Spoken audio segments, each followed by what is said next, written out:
우리는 절대적인 권력을 손에 쥐고 세상을 좌지우지하던 사람들이 더 큰 힘을 탐하다가 결국 모든 것을 잃고 몰락하는 모습을 수도 없이 보아왔다. 더 높은 자리에 오르기 위해 끝없는 음모를 꾸미던 권력자들이 술수를 부리다 도리어 가장 가까운 이들에게 배신당하는 정치인들도 많았다.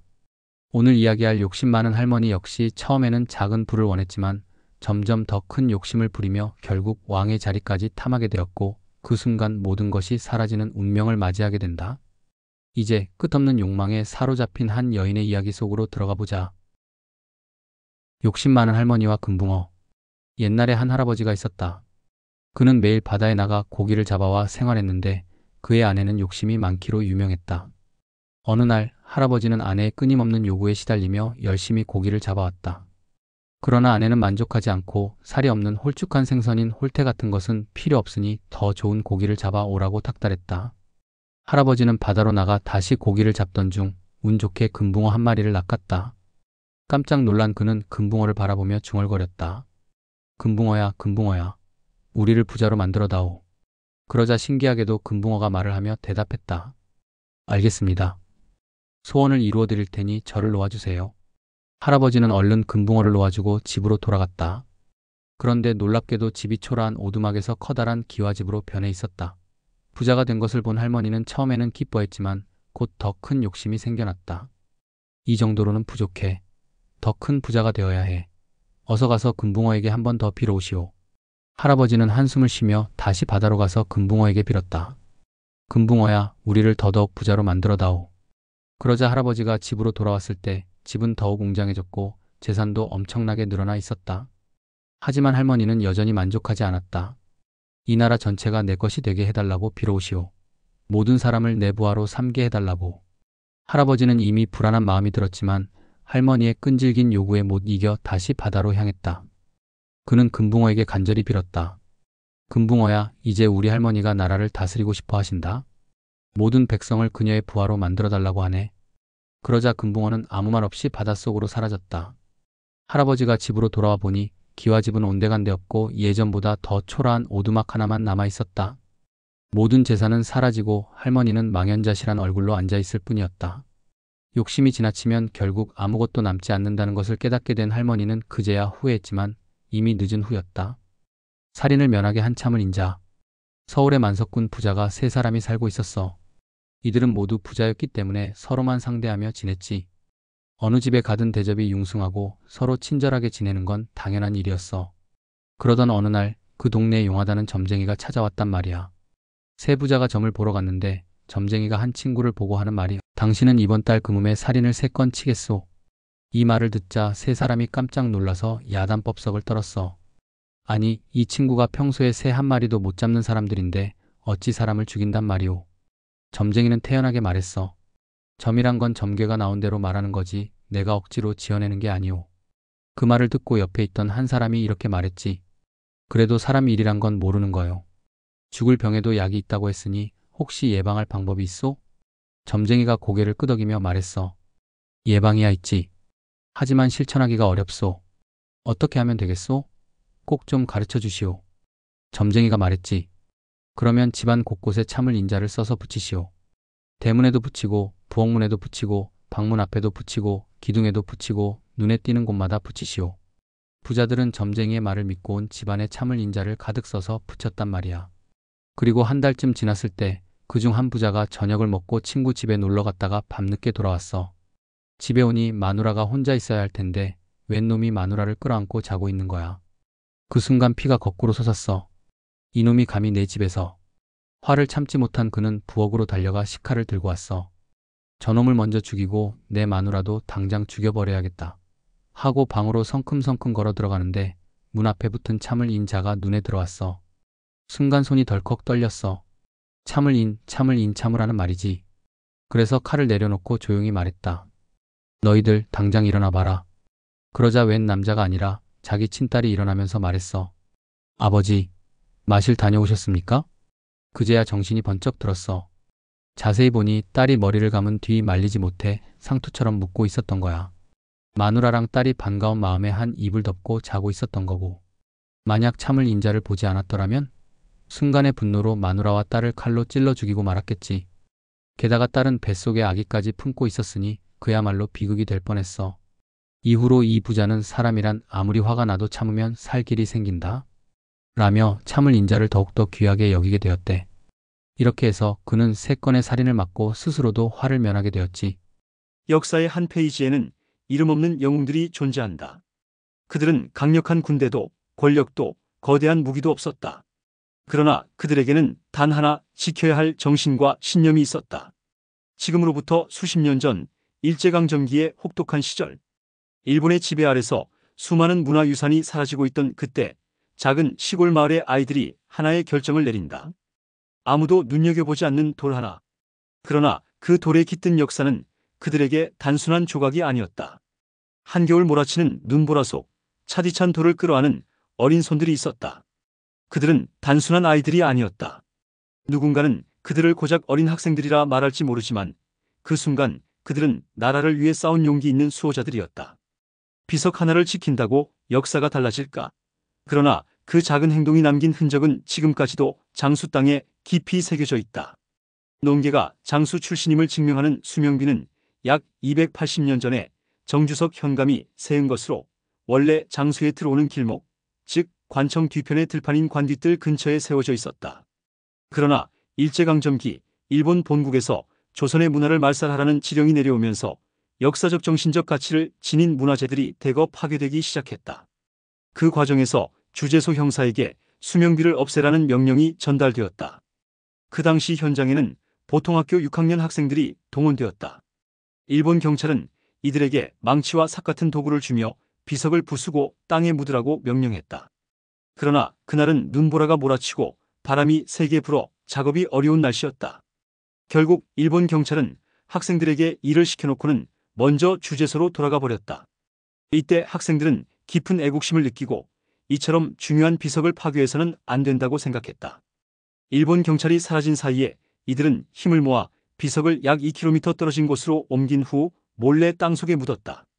그리고 해방 이후 몇 년이 지나서야 이 비석이 다시 발굴되었다. 처음에는 원래 자리 근처에 다시 세워졌으며 비석을 보호하기 위해 비각도 함께 세웠다. 이후 비석은 한 차례 더 옮겨져 남동회관 옆으로 이전되었다. 1975년 논개 사당이 건립될 때 당시 국회의원이었던 최성섭이 앞장서서 비석을 현재 위치로 옮겼다. 당시에는 중장비 없이 삽으로 직접 털을 닦고 정비하는 작업을 진행했다. 또한 사당 주변에는 장수 지역에서 자생하는 나무를 심자는 헌수운동이 일어나 현재 사당 주변의 나무들은 그때 심어진 것이다. 결국 논개가 장수 출신이라는 사실을 증명하는 수명비는 현재 논개사당 경내의 비각과 함께 잘 보존되어 있으며 장수 지역의 중요한 역사적 유산으로 남아있다. 시어머니 눈뜨게 한 효부. 옛날에 한 부부가 살았어. 그런데 신랑은 먼 도시에서 일하는 월급쟁이라 1년에 한 번 집에 오기도 어려운 처지였어. 신랑이 돈을 붙여주긴 했지만 그 돈으로 집안 살림을 하다 보면 늘 반찬값이 모자랐지. 그런데 이 집에는 앞을 못 보는 시어머니가 계셨고 며느리는 어떻게든 시어머니를 잘 모셔야 한다는 생각뿐이었어. 어머니를 배불리 먹여야 하는데 반찬값이 부족하니 어쩌지? 며느리는 고민 끝에 도랑가에 가서 지레 맹꽁이를 잡아다가 반찬을 해 먹기로 했어. 이걸로라도 끼니를 때워야겠다. 그렇게 매번 지레국을 끓여 시어머니께 대접했어. 그런데 웬걸? 시어머니가 한 숟갈 떠먹어 보더니 얼굴이 환해지는 거야. 아이고, 이게 무슨 고기길래 이렇게 맛이 좋노? 며느리는 대충 얼버무렸지. 그냥 몸에 좋은 거예요, 어머니. 많이 드세요. 그런데 시어머니는 그 국이 하도 맛있어서 한 마리를 몰래 건져 자리 밑에 숨겨둔 거야. 왜냐고? 우리 아들이 오면 보여주려고. 이렇게 맛있는 고기를 어디서 사왔는지 꼭 물어봐야겠다. 그렇게 시어머니는 아들이 오기만을 손꼽아 기다렸어. 해가 바뀌고 드디어 신랑이 집에 돌아왔어. 며느리가 차려준 저녁을 먹으며 아들은 어머니를 보았지. 어머니, 얼굴이 포동포동 살이 찌셨네요. 제가 붙여드린 돈으로 맛있는 거 많이 드셨나 보네요. 그러자 시어머니가 활짝 웃으며 말했어. 그렇지. 네가 붙여준 돈 덕분에 이렇게 맛난 반찬을 사 먹었다. 그러면서 기다렸다는 듯이 자리 밑을 가리키며 말했다. 근데 이거 뭔 고긴동? 하도 맛이 좋아서 네가 오면 보여주려고 내가 여기 감춰놨다. 그리고는 자리 밑을 확 들춰냈지. 그 순간 바짝 마른 지레가 허옇게 드러난 거야. 아들은 그걸 보는 순간 눈이 휘둥그레져서 기겁을 했지. 아이고 어메, 이거 지뢰잖아요. 그제야 시어머니도 그게 지뢰였다는 걸 알고 깜짝 놀랐어. 에이구. 그런데 그 순간 눈이 번쩍 뜨이더니 앞이 보이기 시작한 거야. 모두가 깜짝 놀랐어. 앞을 못 보던 시어머니가 눈을 뜬 거야. 그 이야기를 들은 마을 사람들은 모두 감탄했어. 이야, 그 지뢰국이 보약이었나 보네. 하긴 약이 된다고 하더니 진짜로 눈이 떠졌구먼. 그런데 그걸 듣고 다른 사람이 따라 해봤어. 그 사람도 똑같이 지뢰를 잡아다가 시어머니께 끓여드렸지. 하지만 차이가 있었어. 그 사람은 지뢰국이 더럽다고 단 한 번도 먹어보지 않고 시어머니께만 드린 거야. 결국 나중에 그 사람은 벌을 받았다고 해. 그래서 마을 사람들은 이렇게 말했어. 효도는 정성으로 하는 것이지 남 속이고 하는 게 아니다. 진심으로 한 일은 복이 되고 욕심으로 한 일은 죄가 된다. 욕심이 부른 화, 산골 부부와 동산밭. 옛날 어느 산골에 한 부부가 살고 있었다.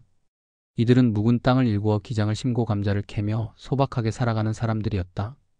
어느 봄날 감자를 심으려던 차에 한 스님이 뜻밖에도 그들의 집을 찾아와 시주를 청했다. 부부는 가진 것이 많지 않았기에 우리는 시주할 것이 없습니다. 하고 거절했지만 스님은 그렇다면 배가 고픈데 점심이라도 좀 나누어 주시겠습니까? 하고 부탁했다. 부부는 서숙밥을 지어 그와 함께 나누어 먹었고 스님은 배불리 식사를 마친 후 조용히 말했다. 당신들께 드릴 좋은 가르침이 있습니다. 이 근처에서 힘들게 농사를 짓느라 고생하고 있지만 사실 이곳에는 부자가 될 길이 있습니다. 부부가 궁금해하자 스님은 덧붙였다. 이 고개 넘어 바위 밑으로 가면 신비한 동산밭이 있습니다. 아직 아무도 그 존재를 모르고 있고 당신들이 사는 동안만 그것을 찾을 수 있습니다. 다만 한 가지 중요한 조건이 있습니다. 동산밭에서 가장 크고 잘생긴 것은 절대 캐지 말고 작은 것들만 조심스럽게 캐야 합니다. 그렇게 하면 매일 산삼이 새로 돋아나서 계속해서 부자가 될 것입니다. 부부는 스님의 말을 새겨듣고 다음날 동산밭을 찾아갔다. 정말로 바위 밑에는 온통 산삼밭이 펼쳐져 있었고 그들은 작은 것들만 골라서 조심스럽게 캤다. 신기하게도 다음날 가보면 전날 캐낸 자리에 다시 새로운 동삼이 빽빽하게 돋아나 있었고 이들은 점점 부자가 되어갔다. 하지만 욕심은 끝이 없었다.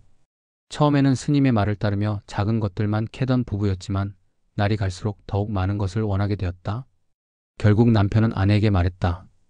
우리가 이렇게 부자가 되고 있는데 저기 제일 크고 실한 동삼을 그냥 놔둘 이유가 있겠소? 저것만 캐면 우리 재산이 몇 배로 늘어날 텐데. 아내 역시 욕심이 나서 남편의 말에 동의했고 두 사람은 가장 큰 동삼을 뽑으려 했다. 그러나 동삼은 쉽게 뽑히지 않았고 괭이를 가져와서 힘껏 내리쳤다. 그 순간 큰 동삼이 뚝 부러지더니 그 자리에서 무언가 흘러나왔다. 그것은 다름 아닌 그들이 스님에게 대접했던 서숙밥이었다. 산삼 한 뿌리가 서숙 한 알로 변해 쏟아지더니 곧이어 동산밭 전체가 흔들리며 모든 산삼이 순식간에 말라버렸다. 놀란 부부는 허둥지둥 남은 것이라도 건지려 했지만 이미 늦은 일이었다.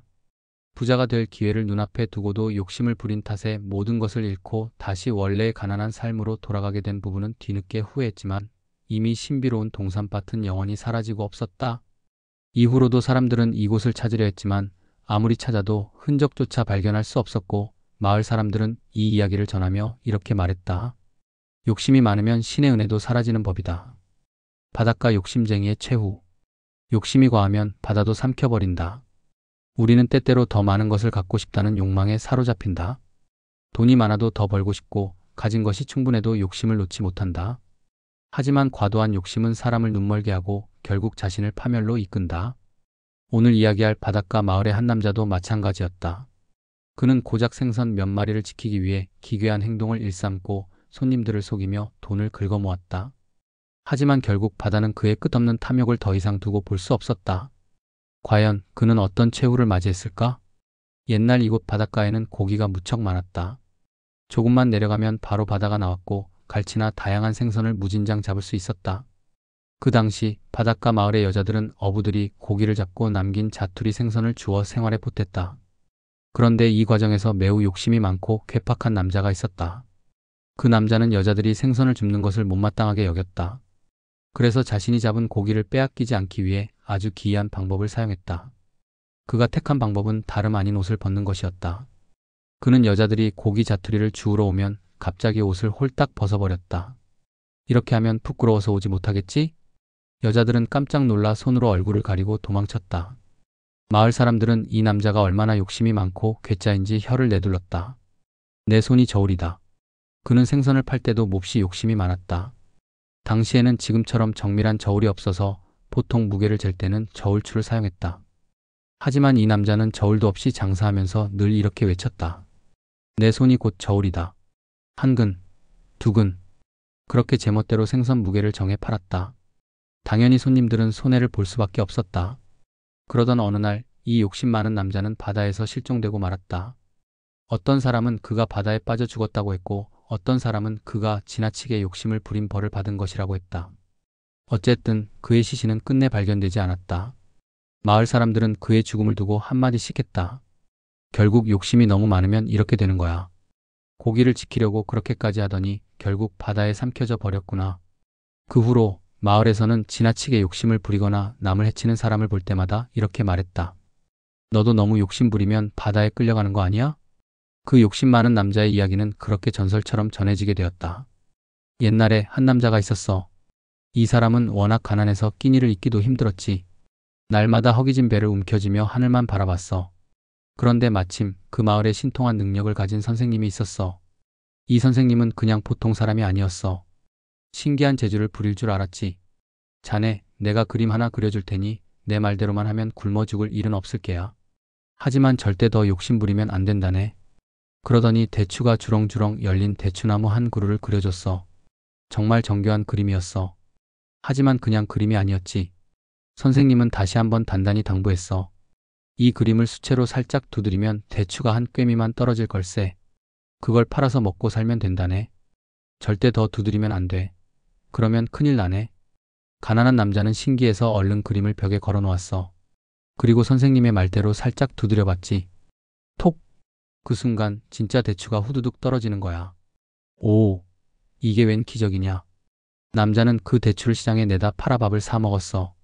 그리고 몇 날 며칠 정말 부족함 없이 지냈지. 그런데 말이야, 사람 욕심이란 게 끝이 없다고 하지. 처음엔 하루에 한 번씩만 두드렸는데 점점 더 욕심이 나기 시작했어. 아니, 이거 더 두드리면 더 나오지 않을까? 처음엔 조심스레 한 번 더 두드려봤어. 대추가 또 떨어졌지. 이거 되잖아? 그렇게 하루에 2번, 3번 점점 두드리는 횟수가 늘어났어. 그러자 대추가 마구 떨어졌지. 그런데 이상한 일이 벌어졌어. 이게 그냥 그림에서 만들어지는 게 아니라 이웃집 가게의 대추가 마법처럼 사라지고 있었던 거야. 즉, 남자가 두드릴 때마다 이웃집 대추가 사라져서 자기 집으로 떨어지고 있었던 거지. 처음엔 조금씩만 가져왔으니 아무도 눈치를 못 챘어. 하지만 욕심이 커지다 보니 마구 두드려댔고 그러자 이웃집 대추가 한꺼번에 많이 없어졌어. 대추 장수는 점점 이상하게 생각했어. 아니, 내가 분명히 대추를 이만큼 쌓아놨는데 왜 자꾸 없어지는 거야? 그래서 그는 몰래 가게에 숨어서 밤새 지켜봤지. 하지만 도둑이 드는 것도 아니었어. 그러다가 문득 바닥에 떨어진 대추를 보며 중얼거렸어. 이상하다, 대추가 흘러가는 방향이 다 똑같네? 그래서 대추가 사라지는 방향을 따라가 봤어.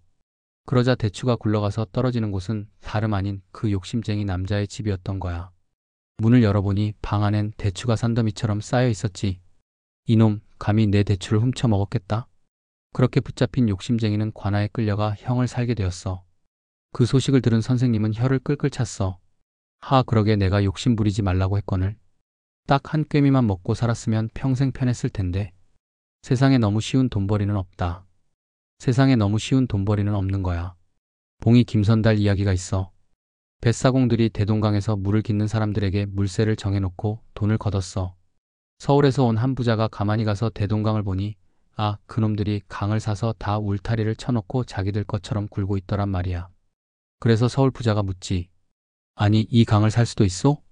그러니까 그 사람들이 살 수 있지 하고 대답하는 거야. 얼마면 돼요 하고 값을 흥정해서 돈을 다 주고 강을 샀단 말이야. 그런데 그 다음날 물세를 받으러 갔더니 사람들이 물을 길어가면서 그냥 가버리는 거야.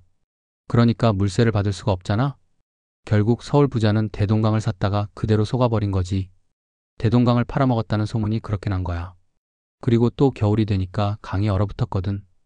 봉이 김선달이 갈대단을 묶어서 강 위에 쭉 깔아놓고는 마치 논두렁처럼 보이게 했어. 네모 반듯하게 잘 정리해 놓으니까 얼핏 보면 논처럼 보이는 거야. 그러고 나서 서울 부자가 다시 내려와서 보니 아니, 이렇게 넓은 논이 있었단 말이야? 이렇게 좋은 땅을 몰랐다니. 하고 감탄했지. 그래서 물어봤어. 이 논 주인은 누구요? 그러니까 사람들이 봉이 김선달이 주인이지요 하고 말했어. 서울 부자는 논이 훌륭해 보이니까 싸게라도 얼른 사야겠다고 생각하고 흥정을 해서 샀지. 그리고 소작인을 불러 모아서 대동강 근처에 좋은 논이 몇 섬직이나 있으니 가서 농사를 지으시오 하고 지시를 내렸어. 그런데 봄이 되어서 가보니까 그게 무슨 논이야? 얼음이 다 녹고 나니까 원래대로 강이 되어버렸지. 부자가 기겁을 해서 소리쳤어. 아니 이게 어떻게 된 일이야? 이 논이 왜 강이 돼 버린 거야? 그러니까 봉이 김선달이 태연하게 말했지. 아이고 미친놈아. 원래 강이었지 논이 될 리가 있나?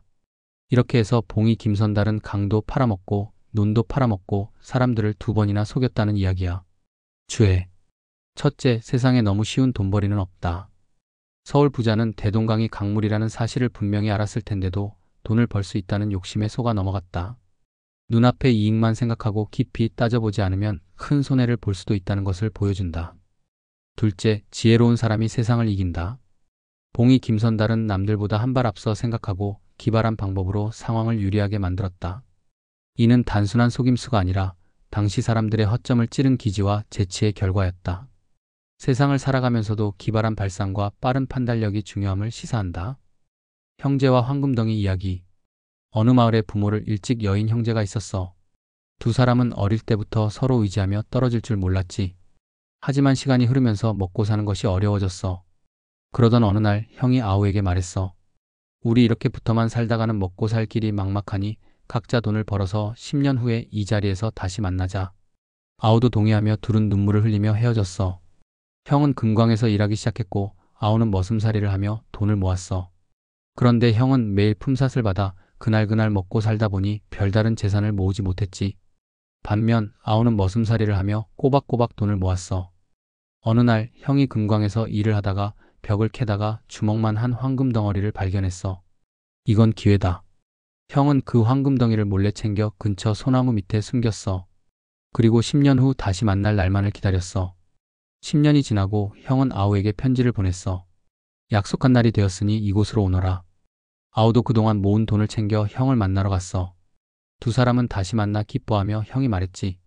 내가 금광에서 큰 황금 덩이를 발견해 숨겨두었다. 이걸 가져가면 이제 다시는 헤어지지 않고 잘 살 수 있어. 아우도 기뻐하며 대답했어. 형님, 저도 세경을 모아두었습니다. 이걸로 집을 장만하고 같이 삽시다. 다음 날 형은 몰래 숨겨둔 황금 덩이를 꺼내 아우에게 보여주었어. 그런데 막상 보니 덩어리가 너무 커서 혼자 들고 갈 수가 없었어. 형이 고민하는데 아우가 말했지. 형님, 보자기에 싸서 제가 지고 가겠습니다. 그래서 아우가 황금을 등에 지고 형이 뒤따라 걸어갔어. 그런데 가는 길 내내 형의 마음이 불안해졌어. 아우가 이걸 가지고 혼자 도망치면 어떡하지? 그러다 보니 점점 불안이 커지면서 황금이 탐이 났어. 결국 형은 고개를 넘는 길목에서 말했지. 야, 이거 내려놓자. 아우가 의아해하며 물었어. 왜요? 형이 솔직하게 말했어. 네가 들고 가면 내가 혼자 차지할까 걱정되고 내가 들고 가면 내가 욕심을 낼까 걱정된다. 우리 형제 사이에 이런 것 때문에 의를 끊을 수는 없지 않느냐? 그냥 버리자. 아우도 고개를 끄덕이며 대답했어. 맞습니다, 형님. 돈보다 형제의 정이 더 중요하지요. 차라리 버립시다. 둘은 결국 황금덩이를 길가 선앙당 밑에 내던지고 떠났어. 하지만 가던 길에 둘 다 한 번씩 뒤를 돌아보며 속으로 생각했어. 저게 웬수로구나. 저것 때문에 우리가 싸울 뻔했잖아. 그렇게 둘은 황금을 버리고 길을 떠났는데 얼마 지나지 않아 하늘에서 천둥번개가 쳤어. 놀라서 뒤를 돌아보니 아까 버린 황금덩이가 번개를 맞고 두 쪽으로 쪼개져 있었어. 마치 하늘이 형제에게 하나씩 나눠 가지라고 한 것처럼 말이야. 가난하나 정직한 사람. 옛날 어느 마을에 아주 가난한 집이 있었어요. 쌀독이 텅텅 비었어요. 그래도 그 집 사람들은 정직하게 살았어요. 그런데 어느 날 마을에 소문난 도둑놈이 그 집을 털러 왔어요. 이 집이 그렇게 어렵다지만 그래도 뭐 하나쯤은 있겠지? 도둑놈은 조용히 문을 열고 살금살금 안으로 들어갔어요. 그리고 구석구석 뒤져보기 시작했죠. 그런데 웬걸? 쌀 한 톨도 없고 옷장엔 낡은 옷 몇 벌뿐, 숨겨둔 돈도 없어요. 도둑은 어이가 없었어요. 아니, 이렇게까지 가난한 사람이 있다고? 이 집 사람들은 정말 먹을 것도 없이 살아가고 있었던 거예요. 도둑은 한숨을 푹 쉬며 중얼거렸어요. 이건 도둑질을 하러 온 게 아니라 거지가 구걸하러 온 것 같잖아. 그러다 도둑은 무언가 결심한 듯 주머니를 뒤졌어요. 얼마 전 딴 집에서 훔친 돈 성냥이 있었어요. 도둑은 그 돈을 솥 안에 넣고는 조용히 떠났어요. 다음날 아침 그 집 딸이 솥을 열어보고 깜짝 놀랐어요. 엄마야, 이게 뭐야? 솥 안에는 반짝반짝 빛나는 돈 성냥이 들어있었어요. 딸이 신나서 뛰어나가 소리쳤어요. 아버지, 어머니, 우리 집 솥에서 돈이 나왔어요. 온 가족이 솥을 둘러싸고 웅성거렸어요. 어머니는 손을 모아 하늘을 향해 외쳤어요. 아이고야, 하늘이 우리를 불쌍히 여겨 복을 내려주셨나 보다. 아버지도 기뻐했어요. 이걸로 양식도 사고 반찬도 사서 제대로 밥을 해 먹자. 그런데 한참 좋아하던 아버지가 문득 심각한 얼굴이 되더니 말했어요. 아니야, 이건 혹시 주인이 있을 수도 있다. 우리가 함부로 쓸 수 없는 돈이야. 그러더니 마을 삼거리로 가서 커다랗게 광고를 붙였어요. 우리 집 솥에서 돈 성냥이 나왔습니다. 돈 주인은 찾아가시오. 며칠 후 도둑놈이 또 도둑질을 하려고 돌아다니다가 우연히 그 광고를 보게 되었어요. 뭐야, 이거? 솥에서 돈이 나왔다고? 이거 내 돈이잖아. 도둑은 순간 멍해졌어요. 아니, 나는 밥이라도 먹고 사는 사람이 도둑질을 했는데 이 집 사람들은 저렇게 어렵게 살면서도 도둑질할 생각도 안 하고 양심을 지켰단 말이지. 그 순간 도둑의 마음속에 뭔가 확 하고 번쩍였어요. 그래, 이제부터는 나도 도둑질을 그만두고 착하게 살아야겠다. 그날부터 도둑은 도둑질을 완전히 끊었어요. 그는 장사를 시작했고 열심히 일하며 돈을 벌었어요. 시간이 지나자 착한 사람이라는 소문이 퍼졌고 마을 사람들도 그를 믿고 도와줬어요. 그리고 나중에는 어엿한 장사꾼이 되어 번듯한 가정을 이루었답니다. 이 이야기를 들은 마을 사람들은 이렇게 말했어요. 도둑 하나 구제하면 양민 하나 생긴다. 그리고 그 가난한 집도 도둑의 도움 덕에 조금씩 형편이 나아져 결국 행복하게 살게 되었답니다.